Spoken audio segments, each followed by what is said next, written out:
Gaurko lehen hitzaldiari ekingo dio Carlos Esteban Garcés jaunak.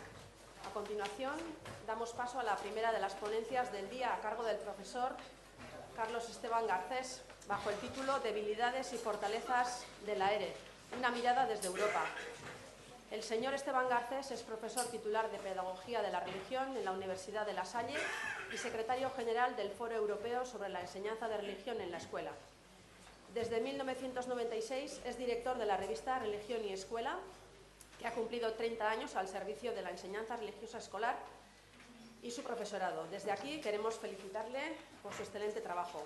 Actualmente trabaja en la Delegación Diocesana de Enseñanza de Madrid, en la que es responsable de la formación del profesorado. Como experto en pedagogía de la religión y en la formación del profesorado, participa habitualmente en numerosos programas de formación del profesorado promovidos por diversas instituciones. Ha publicado numerosos artículos en revistas especializadas y algunos libros sobre la enseñanza de la religión. Eskerrik asko, gracias, señor Esteban Garcés.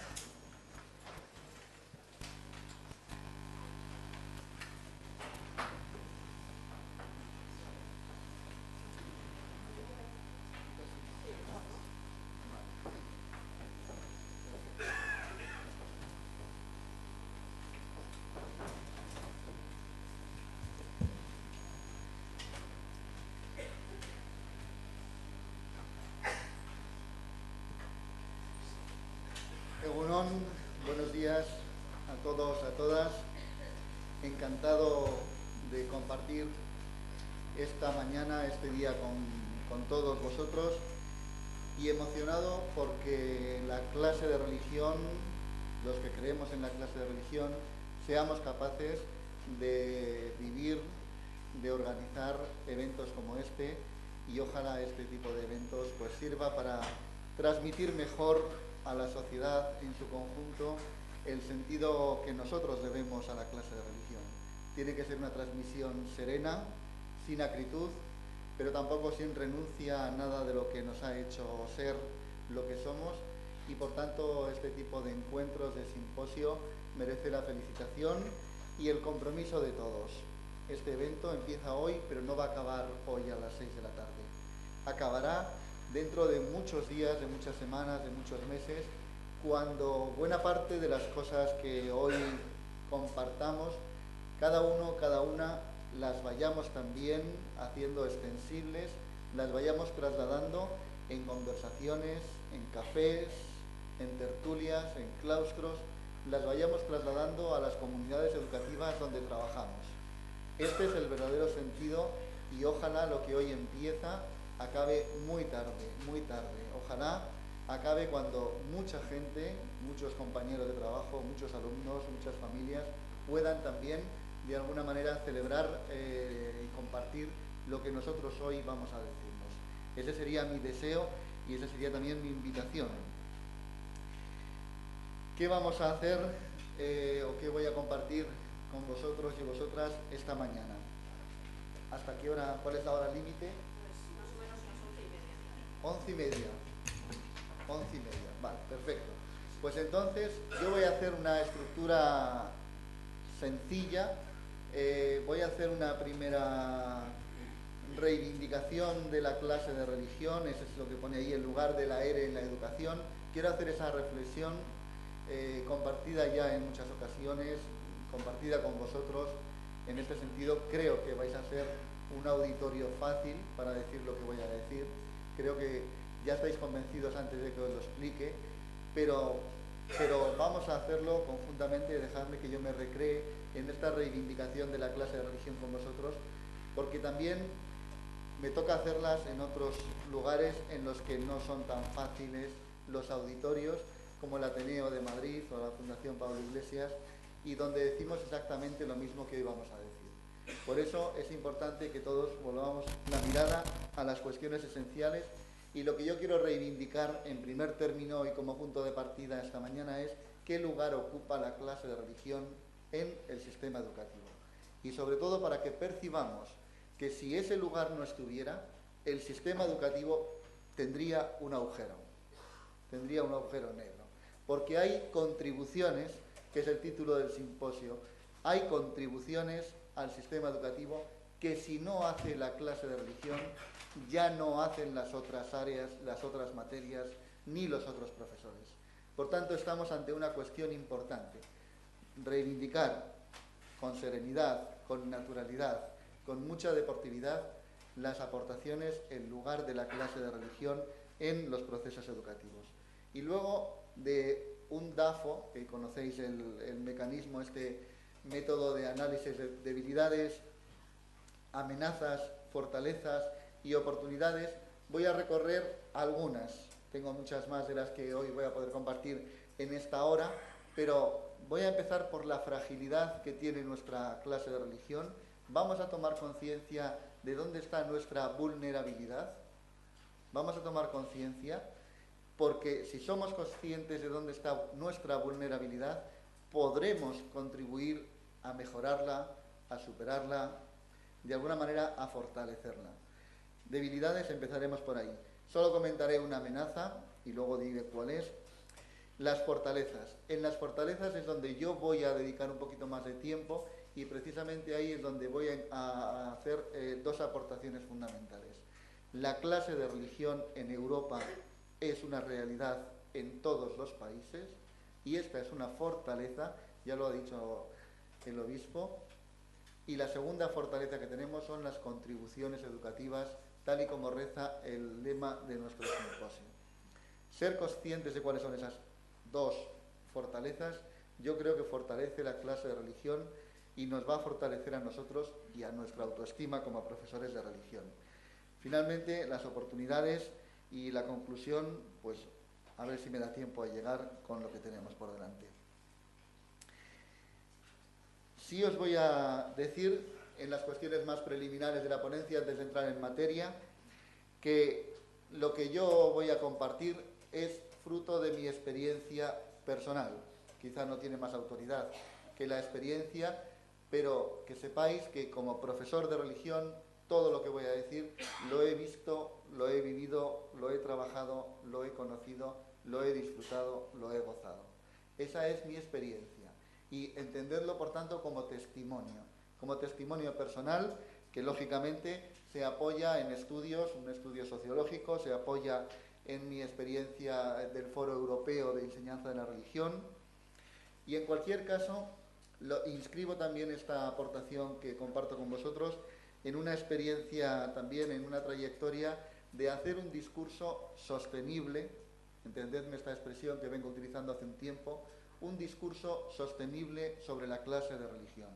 Tenemos que hablar de la clase de religión de una forma sostenible, dentro y fuera de nuestros muros, dentro y fuera de nuestra iglesia, dentro y fuera de la teología, dentro y fuera del magisterio, dentro y fuera de la parroquia.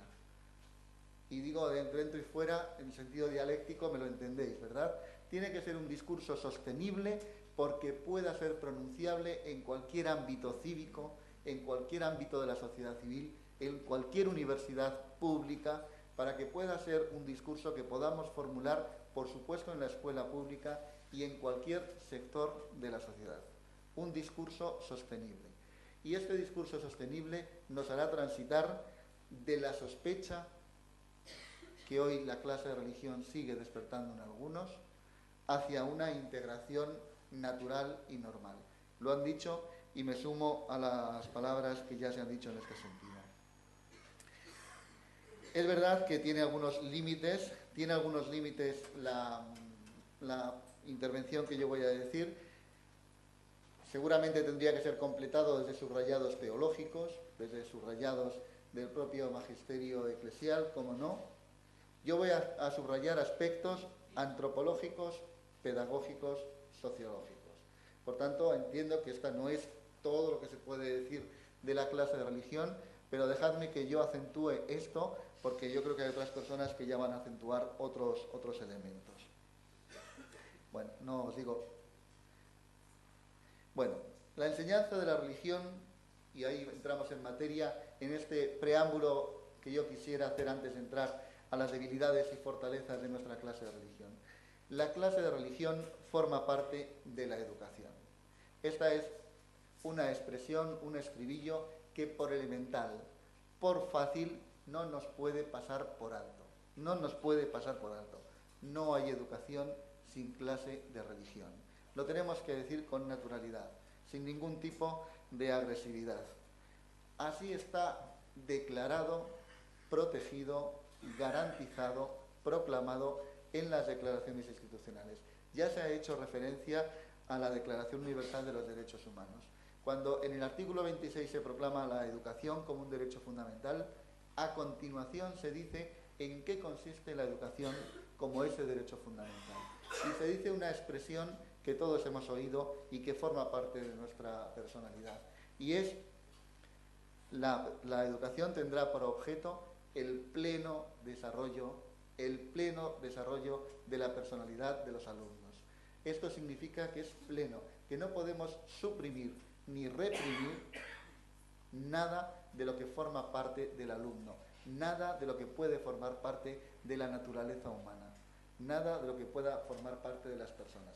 Y ahí, entre otras cosas, está la dimensión trascendente, los valores, el sentido de la vida, y esto hace insustituible la presencia del saber religioso que aporta esto en el sistema educativo, en la educación. De este artículo 26 de los Derechos Humanos, copia la Constitución Europea, copia la Carta de Derechos Fundamentales de la Unión Europea, en el artículo 14, copia la Constitución de nuestro Estado, ya se han citado algunos artículos aquí también, esto lo sabemos.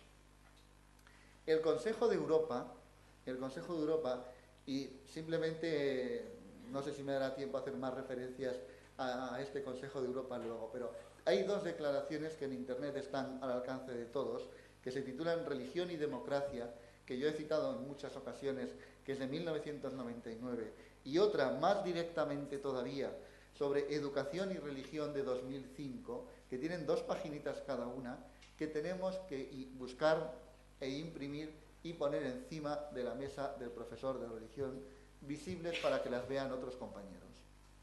Porque no vayamos a pensar que el Consejo de Europa estará en contra de la clase de religión. Pide a los gobiernos con insistencia que hagan más para promover la enseñanza sobre las religiones. Piden que hagan más para promover la educación sobre las religiones.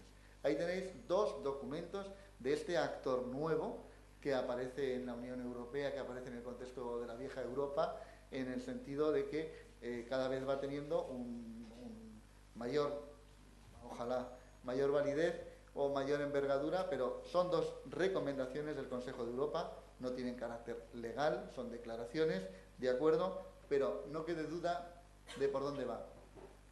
Preocupados por este tema, en esta declaración de 2005, fijaos hasta dónde va, que llega a pedir el Consejo de Europa que se cree a nivel europeo un instituto para la formación del profesorado sobre el hecho religioso, sobre las religiones, a nivel europeo. Y este instituto de ciencias religiosas para la formación del profesorado, por ejemplo, en Francia, en la laica Francia que se pone tantas veces como ejemplo, está creado, está inventado y está funcionando. Es un modelo bien distinto al nuestro, el de Francia. Ellos tienen los miércoles por la tarde en su horario escolar catequesis, organizada desde las parroquias en las aulas. No tienen clase de religión, pero han sido capaces, desde el informe de Regis Debray, que alguno recordará hace una década, ese ideólogo del mayo del 68, que escribió un informe que se tradujo también aquí en nuestro país. Ese informe pedía una reentrada del hecho religioso en la escuela. Y tienen un modelo que Flavio Payer, que luego le citaremos más en Europa, dice que es un modelo intradisciplinar.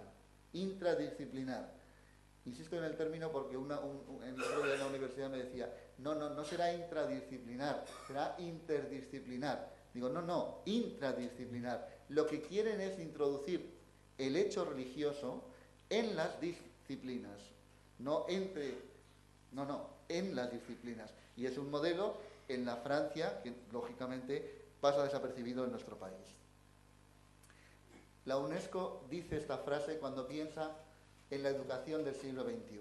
Dejadme que yo la vuelva a leer una vez más, que que la he leído y la he disfrutado muchas veces. Es más larga y merecería la pena que fuera más larga la cita, pero suficiente, porque esta es la tarea que hacemos nosotros, que hacemos como profesores de religión. Qué noble tarea la de la educación, la de suscitar en cada persona, según sus propias tradiciones y convicciones, y con pleno respeto al pluralismo, esta elevación del pensamiento y el espíritu hasta lo universal. Y sigue, ¿no? La comisión lo dice, la Comisión de la Educación para el siglo XXI, midiendo las palabras para no herir la sensibilidad, y a continuación dice, los pilares de la educación, y esto suena del informe de Loos, ¿verdad? Aprender a ser, aprender a vivir juntos, son dos pilares que sin la aportación, sin la contribución de la religión, se hacen sencillamente inviables. Se hacen sencillamente inviables. Nosotros tenemos un concepto democrático de enseñanza de la religión. En este marco de la educación que acabamos de proponer, la Iglesia tiene un concepto democrático, dejadme que ponga este calificativo, la Iglesia tiene en este país un concepto democrático de enseñanza de la religión. No lo voy a leer porque hemos hablado muchas veces y vosotros sabéis que ya desde el año 79, inmediatamente después de la transición democrática, en un documento oficial de los obispos, explicaron lo que se entiende por clase de religión. Y a mí me gustaría que aquel lenguaje no quedase en desuso por nuevos lenguajes que no sé si son más acertados. Pero ahí se dice la clase de religión como exigencia de la escuela, como derecho de los padres, como formación humana, como síntesis fe-cultura. No me detengo en esto porque es conocido. Está claro que en este modo de entender la clase de religión, en este modo que tenemos democrático de entender la clase de religión forma parte de la educación integral, tiene un referente epistemológico. Ahora no se habla mucho de las fuentes del currículo, no se habla mucho, pero algunos recordarán, los que lleven tiempo, que en otros momentos hemos dedicado tiempo a las fuentes para elaborar el currículo escolar. En las fuentes del currículo están la sociología, la pedagogía, como no, la psicología, pero también la epistemología. La epistemología de la clase de religión, la epistemología del saber religioso es la teología y las ciencias de la religión. Y por tanto, desde este saber universitario sobre el hecho religioso, se tiene que deducir qué contenidos van a ir a la escuela. Por tanto, hay un referente científico. Luego, todavía añadiré un matiz sobre este referente epistemológico que a nosotros nos falta en la universidad. O lo añado ya, por si no me da tiempo. Tengo la tesis de que la clase de religión es más problema, o es problema, en aquellos países donde la teología no está en la universidad pública. Eso nos ocurre en España y en Portugal y en Italia, y de esto hemos contaminado a América Latina en buena parte, ¿verdad? Pero la clase de religión no es problema en el ámbito nórdico, no es problema en el ámbito anglosajón, no es problema en Alemania, porque ellos tienen la teología en la universidad estatal, en la universidad pública. Y lógicamente, una universidad que tiene la teología entre sus saberes está emitiendo un mensaje social de que la teología dialoga con otros saberes y que el hecho religioso soporta el diálogo de otros saberes. Cuando en nuestro contexto la teología se tiene que refugiar en la sacristía, y entiéndase por sacristía universidades incluso pontificias y católicas, cuando la teología se tiene que refugiar en la sacristía, aunque hayamos elevado la sacristía a rango de universidad, estamos emitiendo un mensaje de que a lo mejor no nos interesa tanto el diálogo con otros saberes, o que quizá nos da miedo, o que quizá no tenemos saber para dialogar, o que no soportamos el diálogo de otros saberes. Y la ciencia ya se impone para el futuro y la clase de religión y lo religioso pasa al pasado. Así que tengamos en cuenta que a nosotros nos falta en nuestro contexto un referente universitario del saber religioso que luego nos hace sufrir como clase de religión. porque es lógico que la sociedad, la ciudadanía sospeche de dónde sacamos el currículo si no hay teología en la universidad pública. ¿Me entendéis? Bueno, nosotros apostamos por el saber religioso. Es evidente que estamos aquí proclamando, celebrando esto. Somos conscientes de que no todos comparten este presupuesto. Por tanto, es el momento de preguntarnos y profundizar si todos entendemos lo mismo por educación. Porque a ver si el problema no va a ser la clase de religión, a ver si el problema lo que va a ser es el modo como entendemos la educación. Yo les digo a mis alumnos de cuarto de grado, que es la primera promoción que sale del magisterio de cuarto de grado de 4 años. Digo, dime qué piensas de la educación y te diré qué piensas de la vida. Hola. Claro, no, dime qué piensas de la educación y te diré qué piensas de la vida. Me cuesta convencerles, pero les convenzo. Porque todos proyectamos, vosotros también. Pensad cómo describiríais vosotros la educación y luego veréis cómo en función de cómo vemos la educación es como vemos la vida. O al revés, que es como es la vida. Según cómo vemos la vida, así proyectamos el concepto de educación. Pues bien, no todos pensamos lo mismo sobre educación. Toca colocar el debate aquí, no en la clase de religión sí o no, porque este es un debate parcial. Este es un debate siempre parcial. El debate de fondo es ¿qué entendemos por educación? Por escuela, ¿qué entendemos? Y aquí es donde tenemos que ser conscientes de la gravedad del tema que planteamos. La educación puede servir no solo a la libertad, también a la opresión y a la tiranía, no solo al conocimiento, también a la manipulación, también a la ignorancia, no solo a la verdad, también podemos mentir, engañar, falsear. La educación puede servir a la guerra, a la paz, a la muerte o a la vida. Lo digo con toda brutalidad, para llamar vuestra atención. Y este es el tema de fondo que tenemos que pensar, no la clase de religión, sí o no. La educación, ¿qué educación? Si alguien cree que esto es muy alarmante, que lo es dialécticamente, solo hay que mirar hacia atrás y ver cómo ha habido imperios, poderes, estados que han utilizado la escuela y el sistema educativo, que han utilizado la educación, y todavía en la actualidad hay estados que utilizan la educación para, y hay fundamentalismos que utilizan la educación para, y hay sectas, grupos sectarios que utilizan la educación para. Nosotros pensamos espontáneamente que la educación tiene que ver con estos elementos, los fines de la educación, ¿verdad? ¿Cómo no hablar de los objetivos del milenio que todos conocemos? ¿Cómo no pensar en la Carta de la Tierra? ¿Cómo no pensar en los derechos humanos o los derechos del niño?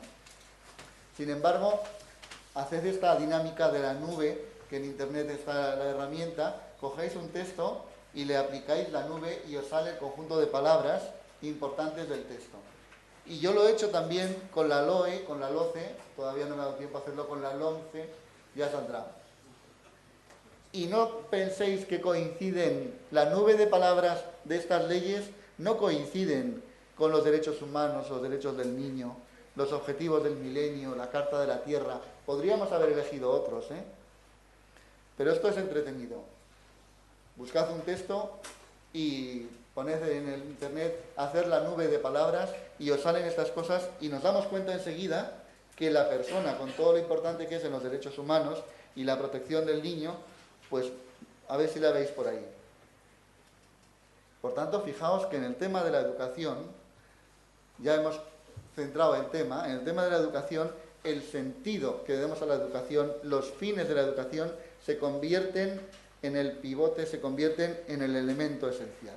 Y la educación no es un sistema espontáneo, no es un proceso espontáneo, que automáticamente conduzca, que automáticamente vaya.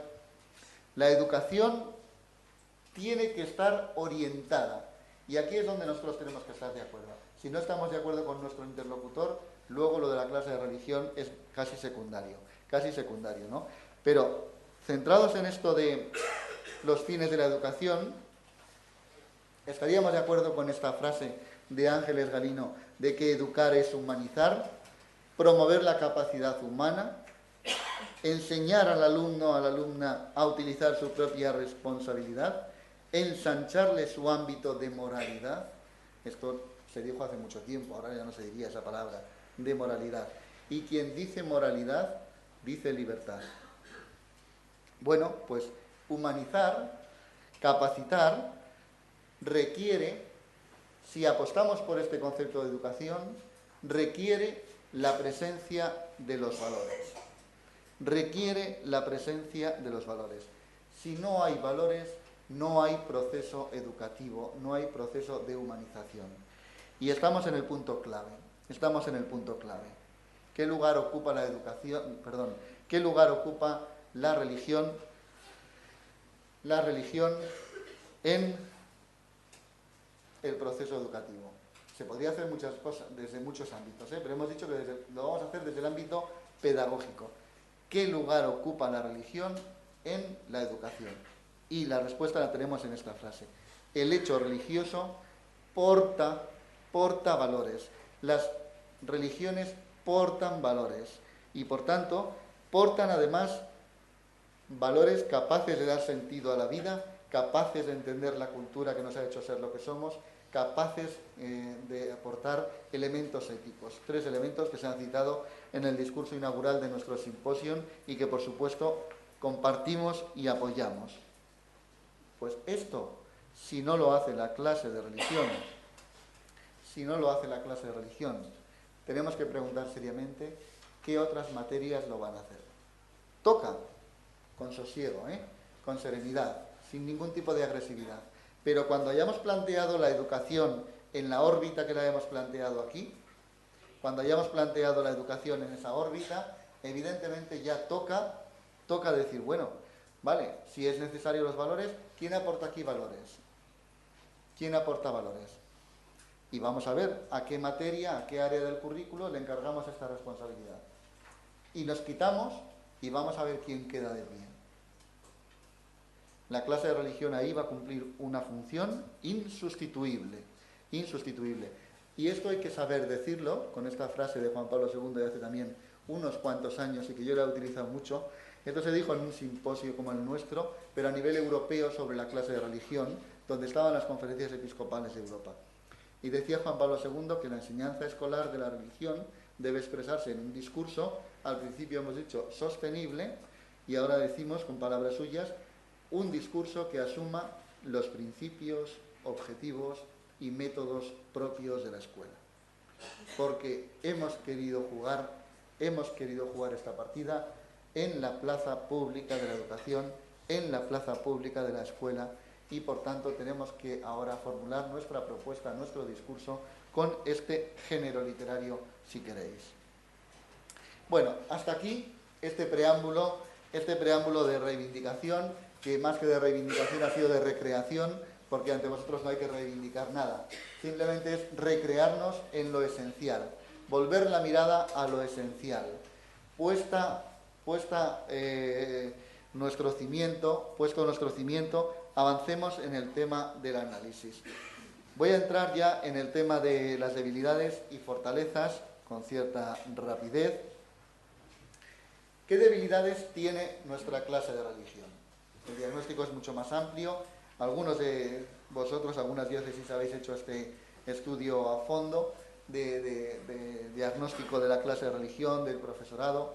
Dejadme que yo os diga algunos datos que desde mi experiencia pues creo que nos fragilizan, que nos hacen vulnerables con el tema de la clase de religión. El primer dato de fragilidad que yo percibo en la enseñanza de la religión es que lo comentábamos al principio con algunos de vosotros y lo compartíamos a fondo.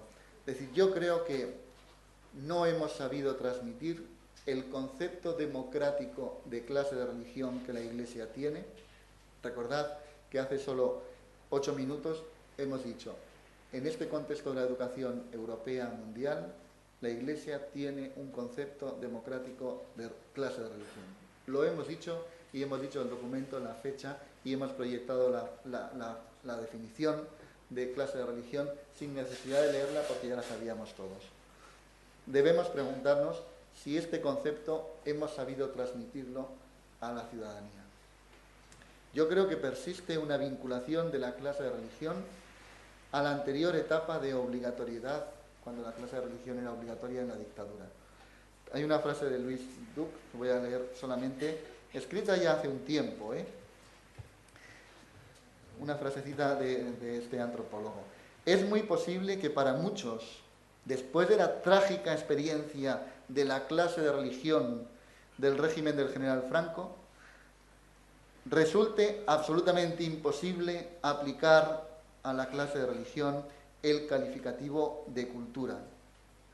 O dicho de otra manera, debido a aquel desprestigio, a los intereses de todo tipo, a la falta de seriedad científica que tuvo la clase de religión durante aquellos 40 años, son muchos ya los que piensan que la religión no puede ser considerada como una disciplina académica, que no puede ser considerada como una disciplina cuyo lugar sea la escuela. Yo creo que esta frase, que ya hace muchos años que la escribió, sigue siendo hoy verdad.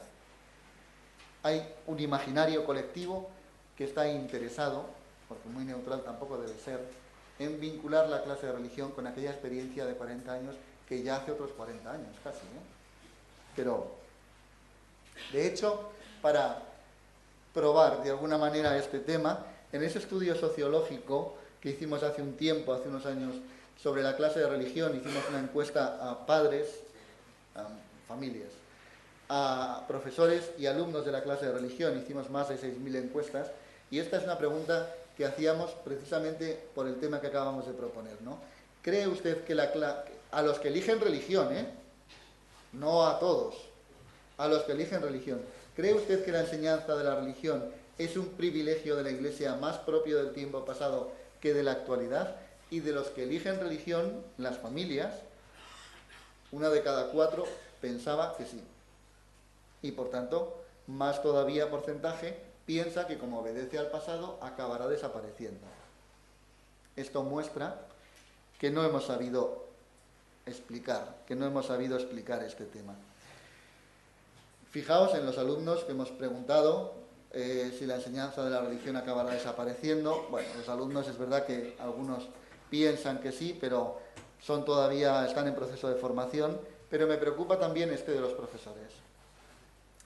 La enseñanza de la religión acabará desapareciendo de las escuelas y dice un 16% de profesores que sí.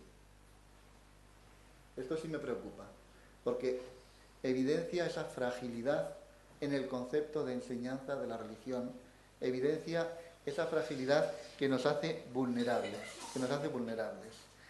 Bueno, evidentemente hay otras debilidades, no me voy a extender mucho para que me dé tiempo a las fortalezas, pero bueno, estábamos en la debilidad.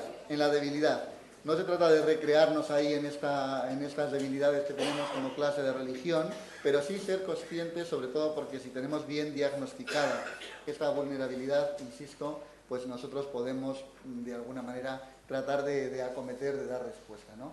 Evidentemente esto es una amenaza, pero también es una amenaza porque viene de fuera. La precariedad que tenemos en el currículo escolar viene de fuera, no la queremos nosotros, pero también nos debilita a nosotros, porque nosotros nos dejamos introyectar por esta impugnación de los poderes públicos, por esta impugnación de las leyes, que a veces nos acomplejan un poco, ¿no? Nos acomplejan como profesores de religión.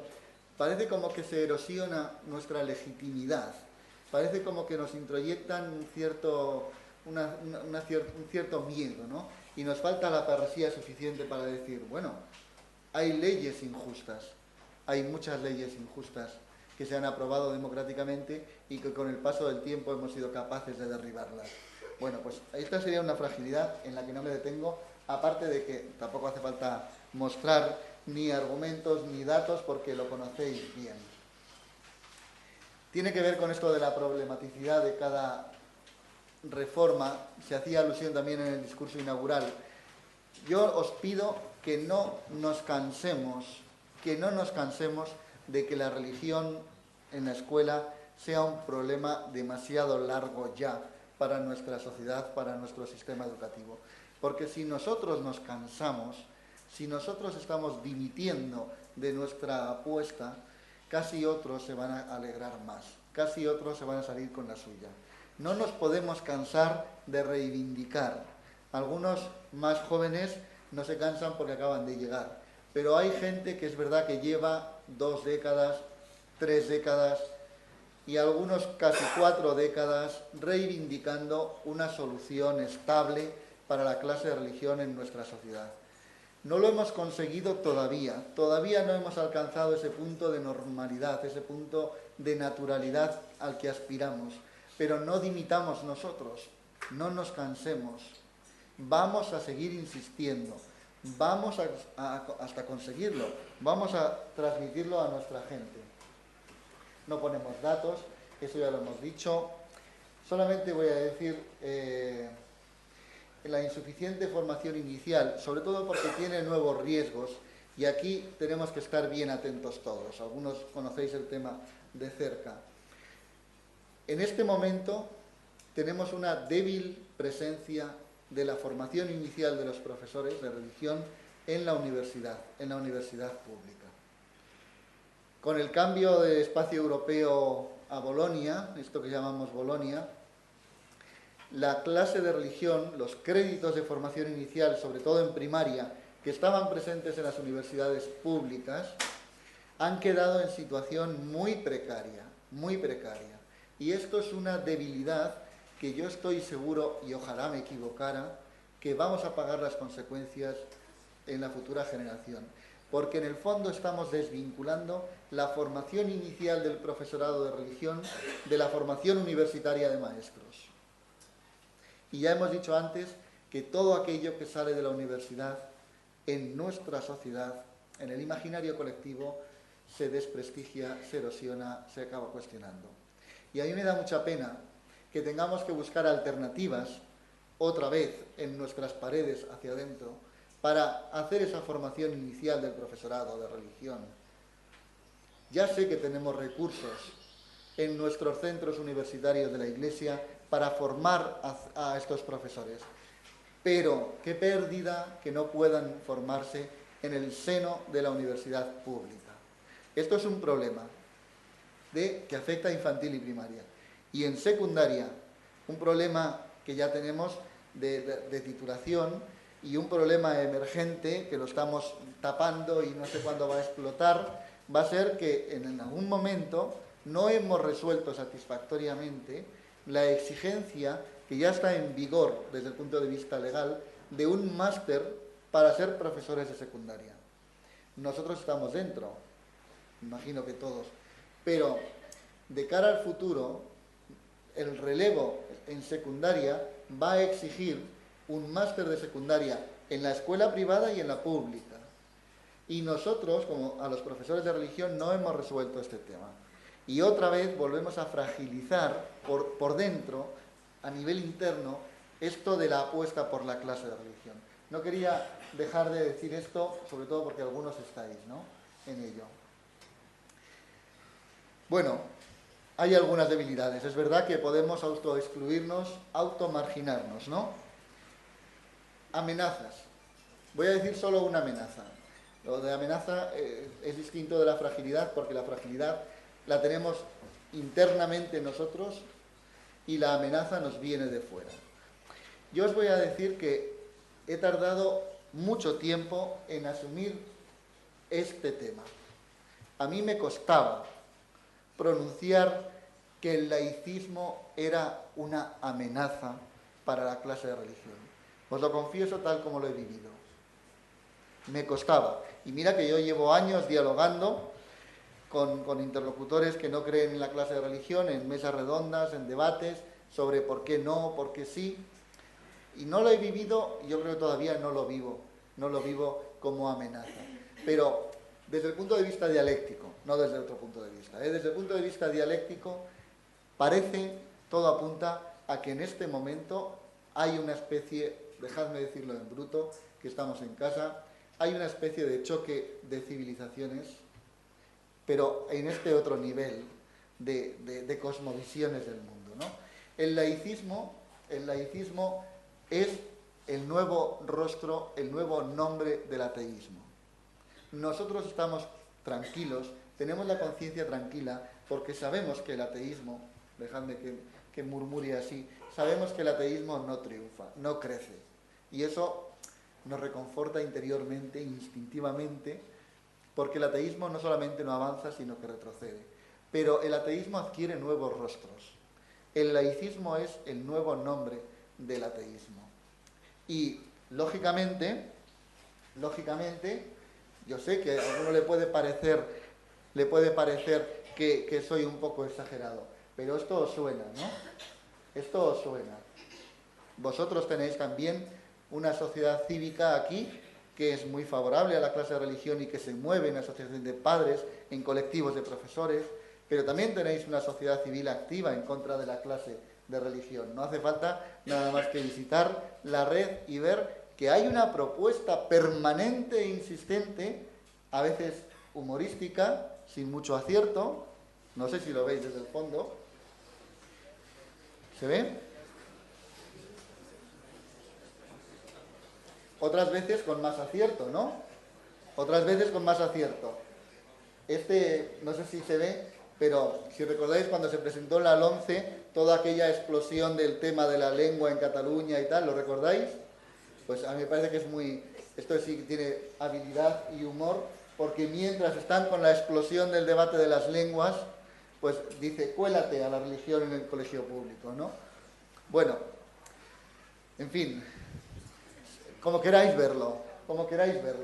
Pero ahora más en serio, voy a citar a Rafa Díaz Salazar, que, aparte de amigo, es un sociólogo de referencia y ha publicado en una revista Claves, que para quien la conozca, pues en fin, no es precisamente de nuestras hojas parroquiales, es de la fundación del Partido Socialista, ahora que están de moda las fundaciones. En esa revista, en la revista Claves Socialista, Rafa Díaz Salazar, sociólogo de la Complutense, que ha publicado mucho sobre esto, dice esta frase, que es la que a mí me ha hecho, hablando con él, asumir dialécticamente la amenaza del laicismo. A finales del siglo XX vuelve a resurgir en España la cultura laicista. En los primeros años del siglo XX es cuando más se ha expandido el laicismo, aunque sus impulsores aparecen en la escena pública antes, y cita y muestra, y concluye después de repasar, insisto, en esa revista que tiene mérito esta denuncia. El periodo 2004-2010 ha sido la época de mayor actividad de las asociaciones laicistas en España. Bueno, pues no podemos dormirnos, no podemos permanecer como si nada ocurriera. ¿Es legítimo que esta gente piense así? Sí. ¿Está mal que ellos propongan esta visión de la vida, esta cosmovisión, este ideal de vida, esta ideología? ¿Está bien? Sí, está bien. Pero no son los únicos, ni son la mayoría, aunque esto no es cuestión de mayorías o minorías. Nosotros tenemos otra visión de la vida, tenemos otro ideal de la vida y lo tenemos que dialogar y proponer. No podemos esperar a que se pase la tormenta. Llega el momento del diálogo, llega el momento de la confrontación cultural. Claro que hay que hablar y claro que hay que ganar la batalla cultural. La clase de religión no podrá estar en el sistema educativo porque vencemos en los despachos. Tenemos que convencer a la ciudadanía. Y este es un reto y un desafío. Por tanto, bueno, evidentemente hay otras citas que yo no me voy a detener, de Fernando Sebastián, que lo analiza muy bien y os lo recomiendo. El diálogo al que llama Habermas, que sabéis que ha dialogado con nuestro Papa. Tenemos que dialogar.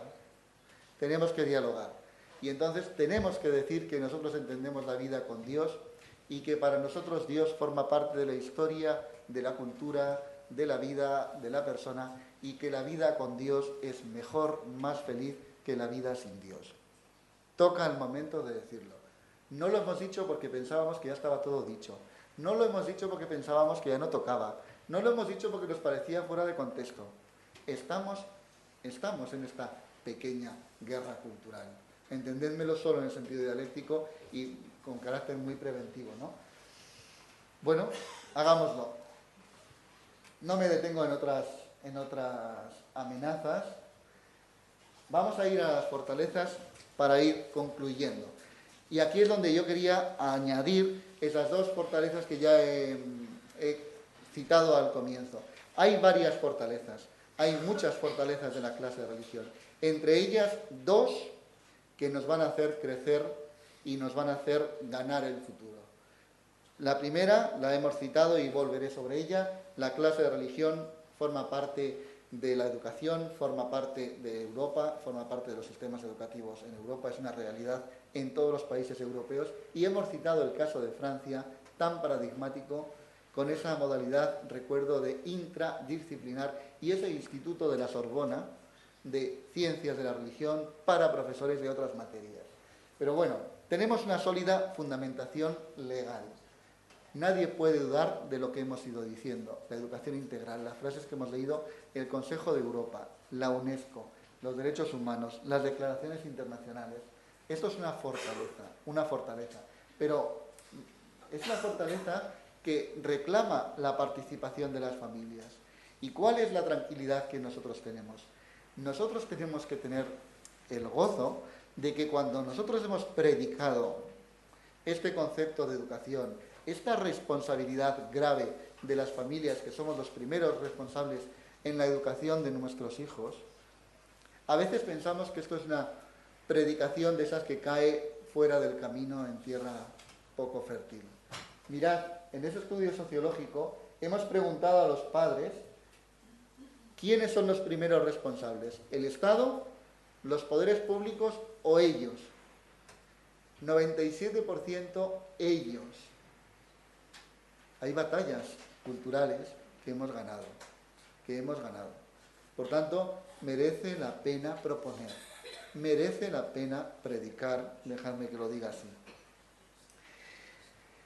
Hay un dato importante que es que las familias quieren clase de religión, pero más que los números estadísticos, hoy empezamos la campaña de matriculación para el curso que viene, yo quiero daros tres datos importantes para que también vayamos fortaleciendo nuestra autoestima y el sentido que tiene nuestra presencia en el sistema educativo y el servicio social que hacemos a la construcción de todos desde la enseñanza religiosa. Esta pregunta del estudio sociológico que he mencionado antes era directamente a las familias. ¿Están ustedes satisfechas con la clase de religión que reciben sus hijos? La pregunta era difícil, difícil por la respuesta que uno podía esperar cualquier cosa. El 77% más, es decir, más de 3 de cada 4 familias, están muy contentos con la clase de religión que reciben sus hijos. Para conseguir ese aprobado, que es un notable generoso, algo bueno tendremos que estar haciendo. No todo es vulnerabilidad, no todo es debilidad, no todo es problematicidad. Algo bien estáis haciendo, algo bien están haciendo los profesores en sus aulas y en sus centros, año tras año, dialogando, trabajando, haciendo, perseverando, manteniéndose fieles a su tarea, a la misión que les encargamos. Porque esta misma pregunta, que da magníficos resultados, tengo que deciros que cuando yo la hice en ese estudio sociológico que publiqué, no me la inventé, la copié. Confieso que la copié de un estudio sociológico que había hecho la Comisión Episcopal de Enseñanza, oficialmente, lo había hecho 11 años antes, y hizo esta misma pregunta. ¿Y sabéis si hemos mejorado o empeorado? hemos mejorado. Y hemos mejorado en 10 puntos.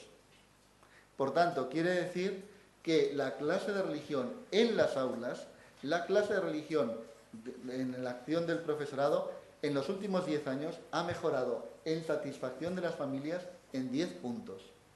Esto es para dar gracias a Dios. Esto es un motivo de satisfacción.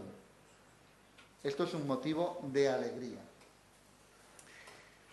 Las familias evidentemente valoran, no lo vemos muy bien, casi ni yo que estoy cerca, pero ahí estaría lo que valoran de la cultura que aporta, la ética que aporta, los valores que aporta, la responsabilidad que aporta, la motivación que aporta la clase de religión a los hijos. Y por esas razones la eligen las familias. Y mirad, los alumnos, este es un dato también que no quiero pasar por alto. Los alumnos nos dicen en clase de religión, prácticamente un 27%, si no hubiera sido por la clase de religión, no hubiera oído hablar ni de la Iglesia ni de las religiones. Esto nos dicen los alumnos, ¿eh? Esto, un 27%, no sé si a alguien le resulta muy frío el número, pero sobre el porcentaje no, sobre el número de alumnos con nombre y apellidos que vienen a clase de religión diariamente, que son 5 millones, 1,5 millones largo, oye hablar de Dios, oye hablar de la Iglesia, oye hablar de las religiones solo y por primera vez en clase de religión. Claro, los que van a las parroquias no tenemos problema. Estos van a parroquias, no hay problema. Pero ¿y este 1,5 millones?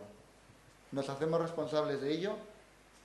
A mí me parece que este dato fortalece en buena medida el sentido que la clase de religión tiene y sobre todo en la pública, en la escuela pública. Porque ahí es donde están aquellos a los que llegamos únicamente a través de la clase de religión.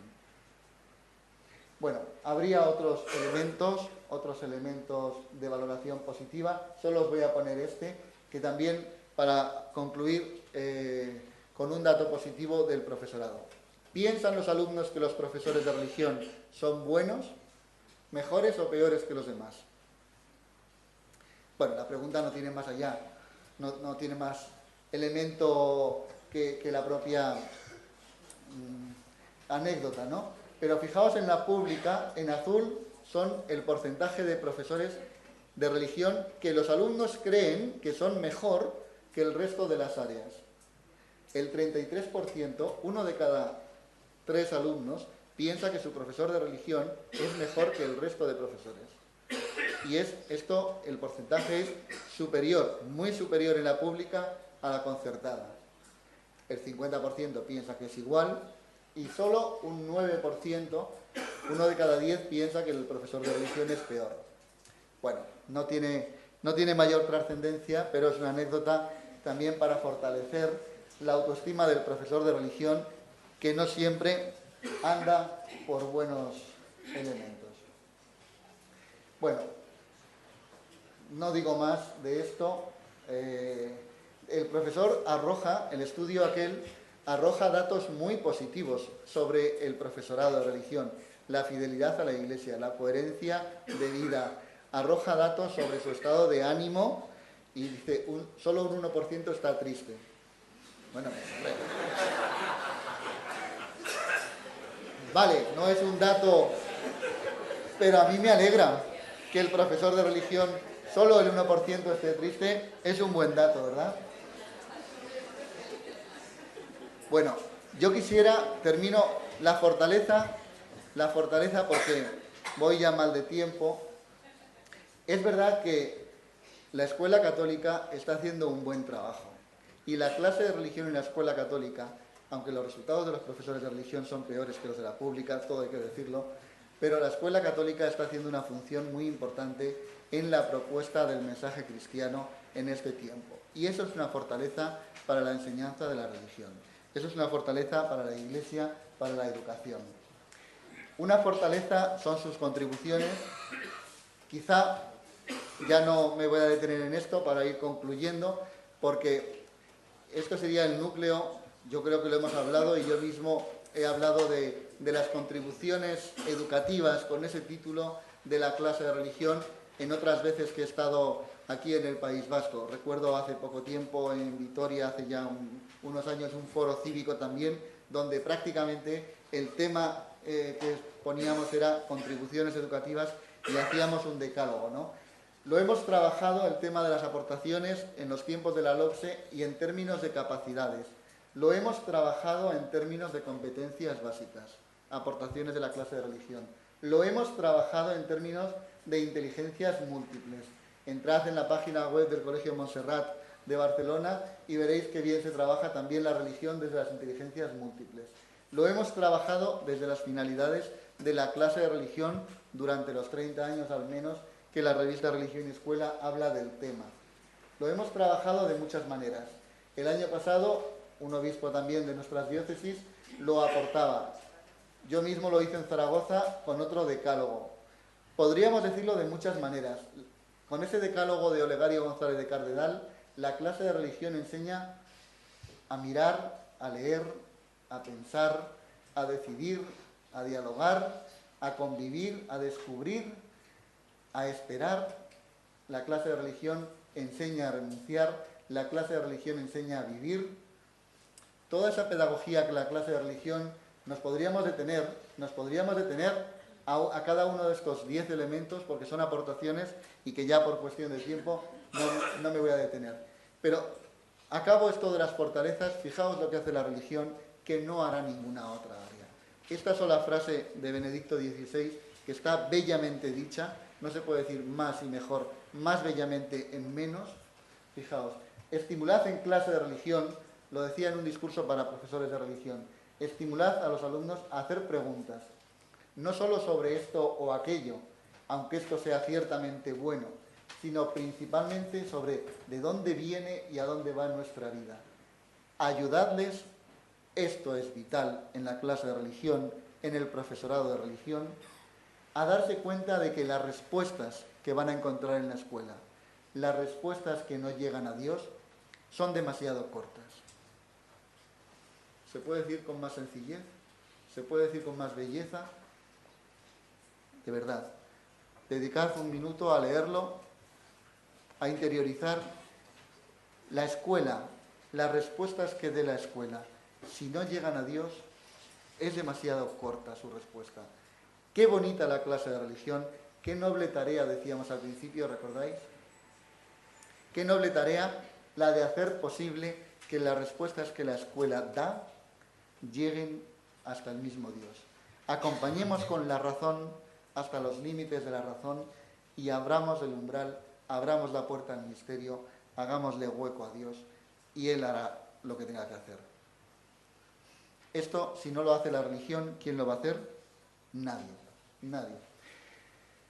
La realidad de la religión en Europa, he comentado algunos detalles de Francia, 3 afirmaciones me vais a permitir, porque remito a un mapa que recordaréis, que yo hice hace unos años también. Estudiábamos la clase de religión en 28 países, ya está agotado y no lo quieren reeditar, qué pena. Pero en 28 países la clase de religión es una realidad. Nueva en los países de la ex Unión Soviética, del otro lado del telón. Novedosa, atentos habrá que estar en los países de tradición protestante, anglosajona, porque ahí la ética civil, muy vertebrada por la fe cristiana, se está convirtiendo en una asignatura obligatoria de religión con un enfoque más nuevo. La clase de religión es una realidad en todos los países europeos. La segunda afirmación que diría sobre esto es que la clase de religión siempre está vinculada a las tradiciones religiosas, a las confesiones religiosas. No existe una clase de religión desvinculada de la confesión religiosa. No existe. Incluso donde parece que es una asignatura aconfesional, parece quien elabora el currículo en una colaboración, en una cooperación entre administraciones públicas e iglesias, que en España nos tardaremos unas décadas todavía en conseguir, con una cooperación muy notable, las iglesias intervienen en la elaboración de ese currículo en una proporción razonable, pactada, serena. Por tanto, clase de religión sí, vinculado a las tradiciones religiosas. Y voy a decir una cosa de la oportunidad, que no me dará tiempo, que la nueva reforma educativa lo dejamos si acaso para más adelante, el diálogo a la mesa redonda. Es verdad que la clase de religión tiene como oportunidad la reforma educativa que se avecina, tiene una mejor consideración académica, tiene algunos puntos pendientes que hay que definir. Tenemos que ver si el horario realmente responde a las necesidades que tenemos de nuestro lugar en el sistema educativo. Tenemos que ver si la evaluación finalmente se mantiene íntegra o sufre recortes, que es lo que se lleva. Veremos a ver si esto confirma o no que la clase de religión mejora o no con la ley de mejora de la calidad. Un aspecto importante, positivo, es que en el articulado de la propia ley se cita la clase de religión, la enseñanza de la religión. No hay que esperar a la adicional segunda tan tradicional para que se hable de religión. La LOMCE propone, inserta en el sistema educativo la clase de religión y plantea un equilibrio académico para alumnos que eligen clase de religión y no eligen clase de religión, con esto de alternativa en valores éticos. Yo sé que dialécticamente, intelectualmente, no es muy habitable esta oposición entre ética y religión. Este debate ya lo tuvimos en su momento. Yo sé que no es muy habitable, que no es muy recomendable, no es la mejor opción, pero a mí me gustaría que el debate no se centrase en lo académico e intelectual, que será inevitable y tendremos que participar y enriquecer nuestro discurso, sino que el debate lo centremos en la organización escolar. Y en la organización escolar también oponemos, voy a decirlo con lenguaje clásico, oponemos letras y ciencias, y no es ningún drama, cuando dialécticamente, cuando académicamente también lo sería, ¿no? Estamos hablando de organización escolar. Entonces, tendríamos que salvar ahí el discurso de legitimidad y tendríamos que salvarlo también asegurando que la clase de religión cumple, incorpora en su nuevo currículo todos aquellos valores cívicos, toda aquella ética mínima, esos valores universalmente deseables que van a formar parte de la alternativa, no podrán faltar en clase de religión. Porque entonces tendríamos un problema si la clase de religión, ética de máximos, en terminología simple de A de la Cortina, no incluye estos mínimos que todos van a tener. Tenemos una oportunidad, tenemos unas tareas, tenemos asuntos pendientes y este tema salía a propósito de que en Europa, es verdad que lo dijo el ministro Wert, que antes le veíais en la foto caricaturizado, ha dicho que en más de 12 países, a mí me salen más, en más de 12 países la alternativa a la clase de religión es un curso, una clase de ética, de valores, de filosofía, un equivalente a lo que aporta la religión desconfesionalizado propio de una sociedad plural como la nuestra, ¿no? Eso es una oportunidad, el tema está ahí y concluyo. Me quedan 3 minutos, si me dejas, paso todo esto. Y concluyo con la invitación que decíamos al principio.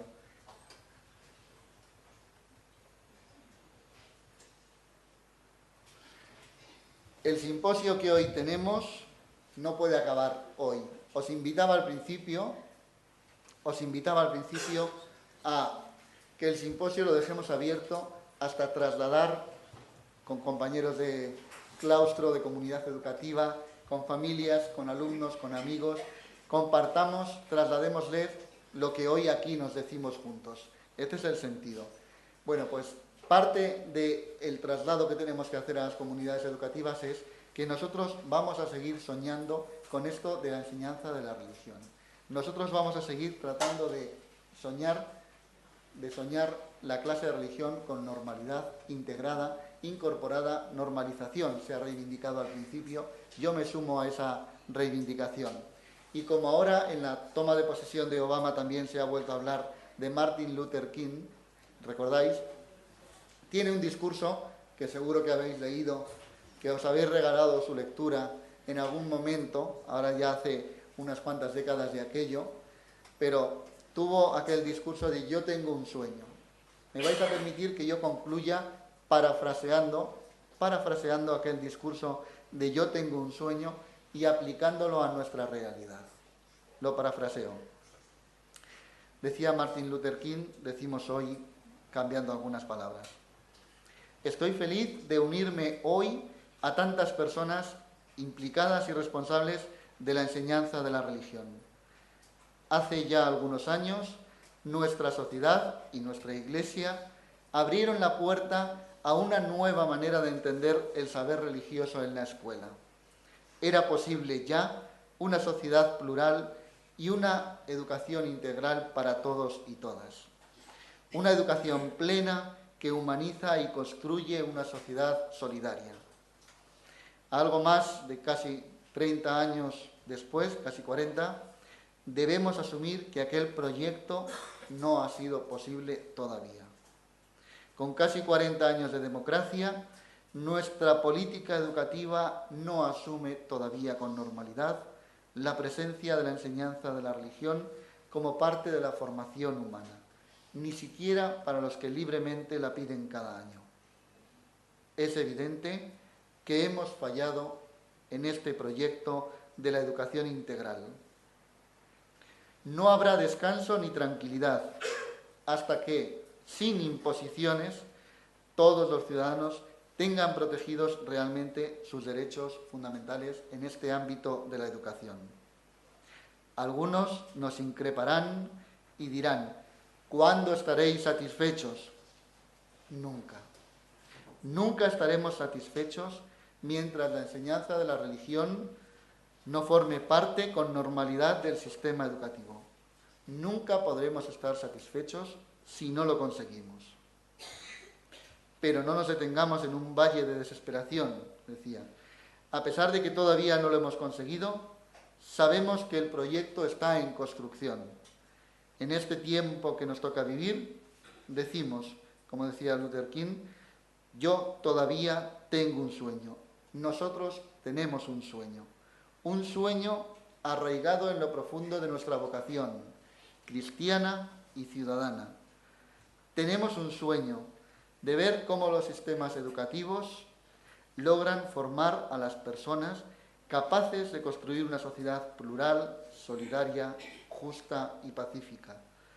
Tenemos un sueño de ver cómo las libertades fundamentales son práctica habitual en las políticas educativas de todos los gobiernos. Tenemos un sueño de ver cómo la enseñanza de las religiones y sus profesores forman parte con naturalidad de los planteamientos educativos. Esta es nuestra esperanza, esta es nuestra fe, esta es nuestra tarea. Con convicción y serenidad seremos capaces de transformar la realidad y mejorarla. Ese será el día en el que todos los niños de Dios serán capaces de cantar, como les decía Luther King, mi país, dulce tierra de libertad. Y cuando esto ocurra, todos daremos gracias a nuestro Dios. Gracias por la atención.